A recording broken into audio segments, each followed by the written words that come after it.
Welcome to my YouTube channel Hritik technical support. इस वीडियो में हम आपको बताएंगे गूगल क्रोम चल नहीं रहा है। अगर आपको इस टाइप की प्रॉब्लम आती है तो दो सॉल्यूशंस मैं आपको बताऊंगा। 100% आपकी ये प्रॉब्लम ठीक हो जाएगी। ओके, फर्स्ट ऑफ ऑल आप अपना गूगल प्ले स्टोर ओपन करिएगा, देन आपको सर्च करना है गूगल क्रोम। ठीक है, और गूगल क्रोम में अगर कोई भी अपडेट अवेलेबल है तो सिंपल आपको अपडेट करना, बिकॉज 3 दिन पहले इसमें अपडेट आया था। अपडेट करना क्यों आवश्यक है? क्योंकि कभी कभी सॉफ्टवेयर में बग आने की वजह से भी प्रॉब्लम्स आ जाती है, तो कंपनी जो है आपको अपडेट प्रोवाइड करती है। तो एक बार आप लोग अपडेट कर लीजिएगा। अगर सॉफ्टवेयर से रिलेटेड प्रॉब्लम होगी तो आपकी ये प्रॉब्लम ठीक हो जाएगी।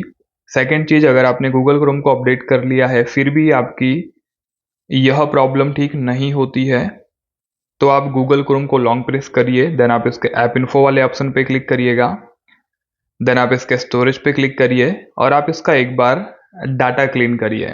ओके, डाटा क्लीन करने में जो भी गलत एक्टिविटी हुई होगी सब कुछ डिफॉल्ट हो जाएगा, देन आपकी ये प्रॉब्लम भी ठीक हो जाएगी। ओके, सो मिलते हैं नेक्स्ट वीडियो।